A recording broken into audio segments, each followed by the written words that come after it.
Hi, everybody. It's Thursday. Can you believe that already? It's Thursday, March 4th, 3421. Now, backwards that would be 1243. That ain't right. It's a Fibonacci series. Shouldn't it be 1234? Yeah, I thought so. Anyway, it all adds up, or it doesn't. And I'm Gary Lucas, just trying to make some adjustments here on the old strap. And I have a whole new set of strings just for you and this old guitar. And I think it sounds good, but the drawback is they tend to lose their tuning, especially with the way I play them, which is aggressively, a lot of bends, you know, if you've been watching this for a while. So bear with me because I think we're in for a little slipping and sliding of tunage here.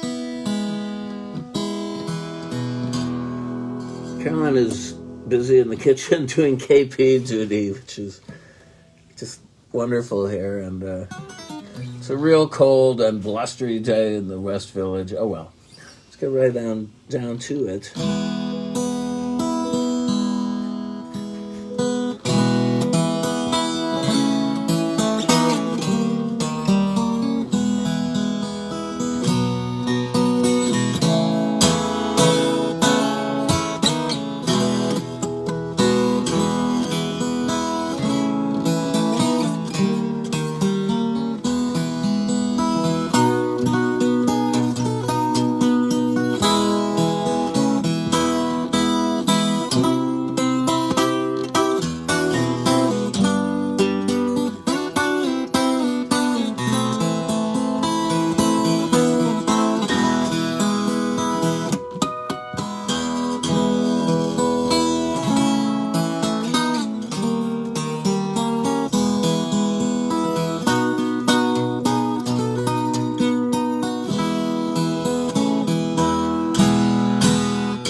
I love that chord. Yeah. Well, that's an instrumental that became a song called Poncif on an album I did with the great Najma Akhtar entitled Rishte, which made it to, the top 3 in the world music charts in 2008 when it was released on the Harmonium Mundi World Village label. Now it's situated on OK Music's website, a division of Knitting Factory. And you should check out their site because they have really good cutting-edge African music. They have pretty much the entire Fela Kuti catalog. They have an album I did with Code de Kloot, the legendary Dutch producer, called I Have a Cat, whereby we took the last long interview with Don Van Vliet, Captain Beefheart, and set it to music, which I hope to play live again soon. I did it at the Zappanal with Co. and at the BIM House in Amsterdam. It would be fun to revisit that. And then there's an album I did with great saxophonist and friend, the brilliant composer from Budapest by way of Novi Sad, Serbia, Tony Dejo. And it's called Gary and Tony Go Nuts with a Z.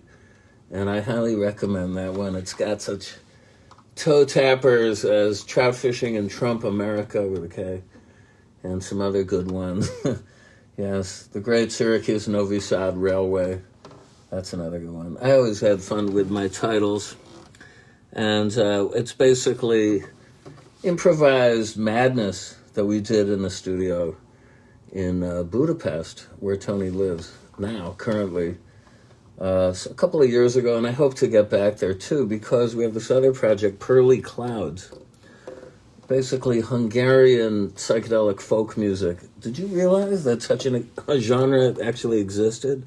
Neither did I, but we kind of invented it for this record, and a great album it is. Some of my best tunes in conjunction with a great traditional Hungarian folk vocalist, Enikő Szabo, and Tony on sax. We had a couple of guests wander by the studio, and anyway, check it out, OK Music.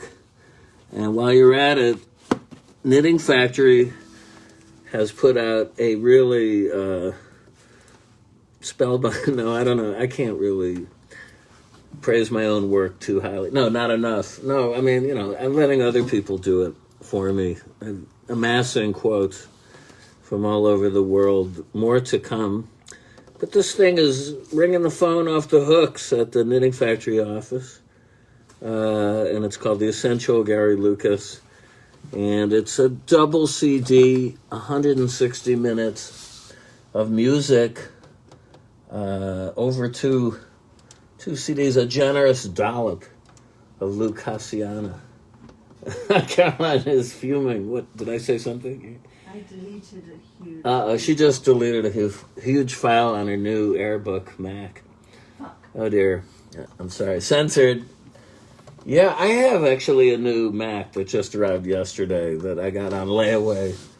A 13-incher, but I had to get the expanded memory because what they don't tell you at Apple when they're touting this new M1 miracle chip driving their current generation of home PCs is that there's a lot less storage capacity on the equivalent model that I got 8-9 years ago. Anyway, it was time for an upgrade, but when I did upgrade it, when I came to do the migration of data, it turned out that I had to delete, a whole bunch of files. In absentia, I had to send the computer back so that they could hack it and put in 1 terabyte of memory, which they don't always offer online. And you could check it online, but I think, maybe they fell down a little bit in communicating this to the casual buyer. So that's what I got. So maybe tonight I'm going to do that great migration. Isn't that the name of a historical event? No, that was the Trail of Tears. Anyway, what a new century And we're only into the year 21, and there's all sorts of fantastic possibilities and pitfalls abounding, but hey, just keep walking. As I posted a little while ago, it was one of the earliest records that I remember hearing as a boy from 1958, the great Linda Laurie and Ambrose Part 5. I mean, even to title it with an avant-garde title like that, Part 5, where's Part 1 and 2 and 3 and 4? They don't exist. It was a clever little bit of populist surrealism. More on the Dadaist tip, actually. And it features Linda Laurie doing both voices. One a frightened adolescent who's being accompanied in a walk through a subway tunnel by a hoodlum named Ambrose. And in the tradition of the great Johnny Morissette, a.k.a. Johnny Two Voice, she does both voices on the record. And I believe there's a clip of her doing it on To Tell the Truth. Anyway, subject for further investigation, Linda Laurie. Wonder if she's still with us. But that's a classic record, and the refrain, which they could have said to, well, there is music on it. There's kind of this rinky-dink jazz track, a bit like Alley Cat by Ben Fabric. But here it's Linda Laurie saying in the Ambrose voice, just keep walking. And truer words were never spoken, Forward march on into the future. And it's rapidly receding as we speak, in the very moment that we speak of it. And what can I say? Let's look over the neighborhood now. So we like to do, okay, there's the workmen are taking a lunch break, it looks like. And I think it's a hot tub installation. I'm not sure, man, but they have been caulking and building up that platform deck on that brownstone of Hugh Jackman for forever. And over here with the other guy, my new neighbor, who owns, I don't want to tell you, about a big sports club.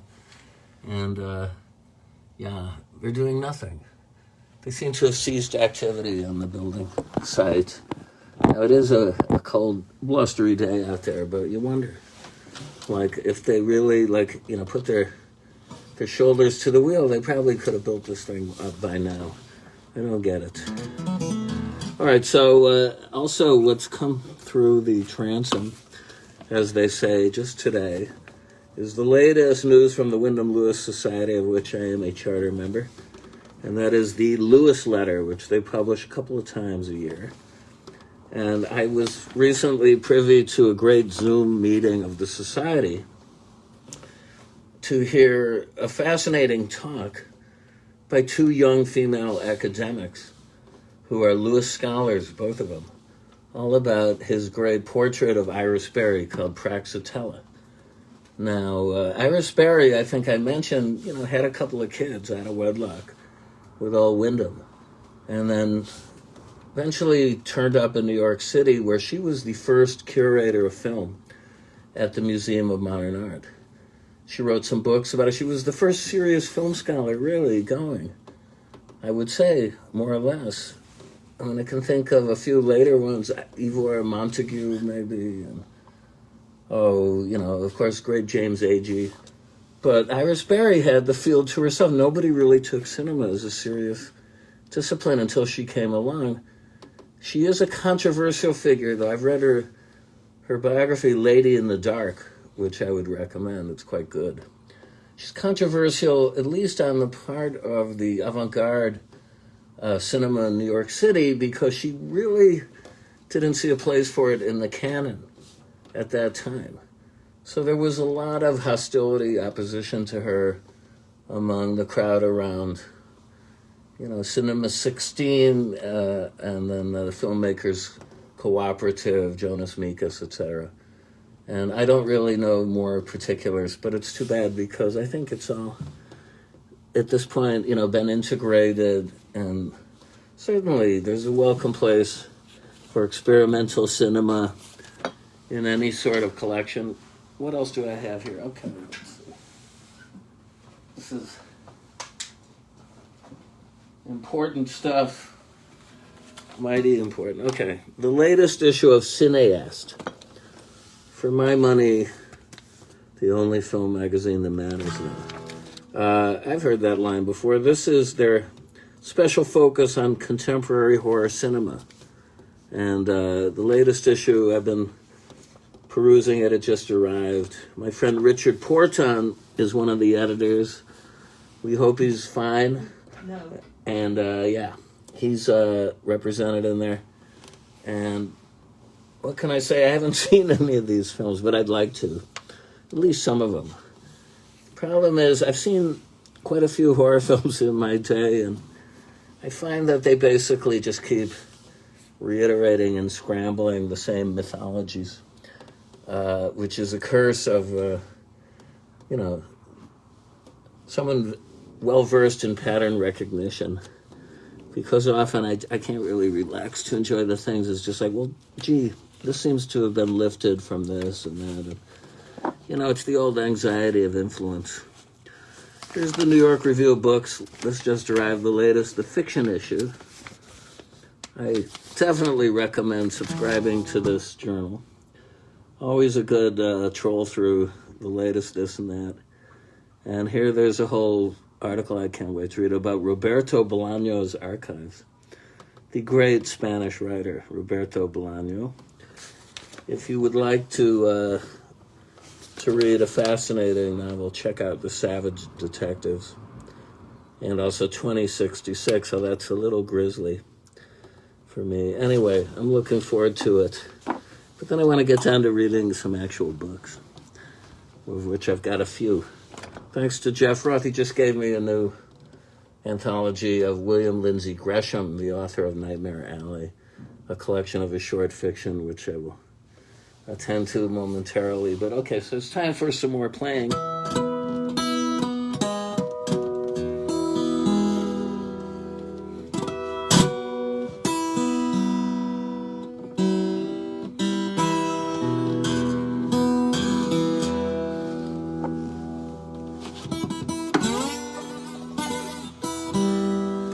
Not ready for the bottleneck yet. There's a problem with these new strings. They have to be broken in.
Okay, that was À toi le seul, a song I co-wrote with a French band called Tangier, aka Tangier, and we recorded that in a studio in Carpentras, which is down there in southern France, not too far from Marseille, in Provence, in a beautiful farmhouse studio belonging to a guy who was in a great French prog band called Barricade, or Barricade. And later we overdubbed an orchestra on top of that track, and we did that at the very famous Olympic Studios in Barnes, outside London, not far from where Mark Bolan had his fatal crack-up in his Rolls Royce. And I can recall the tree festooned with, love letters to Mark near that studio. And I don't know if I mentioned this, but it was a great moment for me because I love to hear my music get further amplified orchestrally. It's happened a few times. Probably the best were at the Paradiso in Amsterdam with the 65-piece Metropole Orchestra, thanks to Code Kloot, who organized 2 concerts. One was the music of Jeff Buckley and Gary Lucas, symphonic arrangements of all these same songs. There's about 12 I wrote with Jeff, some of which came out a year or so ago on a record with the singer De Niro and Francesco Arpino in Italy on a very nice disc that was named Album of the Year in Classic Rock Italia. And another concert was called The World of Captain Beefheart, which was symphonic Beefheart, if you can imagine such a thing. And I invited the great Nona Hendricks along for the ride. So she sang a bunch of them, as did a variety of Dutch singers, including Jolene Grunberg, my old friend and collaborator, who was also on the Buckley Lucas gig, and Tom Trapp, who did some arrangements for us, came out and did Tropical Hot Dog Night with a megaphone I'll never forget. It was a great night. Anyway, this thing in Barnes, though, was I got chills sitting there hearing the string arrangements because we brought in an English guy who expatted a while ago. He's now dead. His name was David Whitaker. And he was one of the arrangers for Andrew Loog Oldham's Immediate records in the 60s. And he, in fact, did the symphonic arrangement of The Last Time, which appeared, I think it was called the Andrew Loog Oldham Orchestra. No, the R&B, ARANDB Symphony Orchestra. It was like Symphonic Stones hits arranged by Whitaker. Maybe some other arrangements. Was Mike Leander on it? I got to check. But anyway, he had a flourishing career later on after he moved to France, doing all sorts of arrangements. But once in a while he'd do stuff in England, such as Eurythmics. And he did us. We got a hold of him, and he did a beautiful string arrangement. The only cues we gave him was, make it sound like a cross between Sketches of Spain and, so I don't know, a few other kind of vague instructions of the sound palette that we were going for. And when they got to the last chord of the song, we made sure it was being voiced properly by the strings, who found it incredibly discordant. I'll play it. It was I gotta get that low E buzz attended to. Sorry about that, folks. I couldn't give you the name of this chord. It's not really, it's above my pay grade for these shows, but it's got a lot of sharps and flats in it against each other. It's quite dissonant, but it sounded great, in the air, like hearing it played back properly. We had to check all the notes, and it was in tune, as it were. And I think we run out of time. So what else can I share with you? Oh, I'll be here again on Saturday. I'll be here all week, and etc. And thanks a lot to you great folks for tuning in again. Please visit my tip jar, my virtual tip jar. Very important. I don't want you to take this for granted now. Don't be a passive-aggressive voyeur. Be an active participant. And you might even suggest stuff for me to play. I know I've gotten some requests for some Beefheart. I have to go electric for that, maybe next time. But as it was such a nice day and I was enjoying the view and the little white caps out there on the Hudson, I thought to do it in this position. Anyway, big hugs. Wear those masks. Whatever they think in Mississippi and Georgia, forget it. It's like, better safe than sorry. Both Carol and I got our first vaccinations. We're so grateful about that, and soon to get the second ones. But then we're going to keep wearing that mask wherever we go until it's safe not to. Okay, so thanks a lot for tuning in. Love you guys, and I'll see you on Saturday.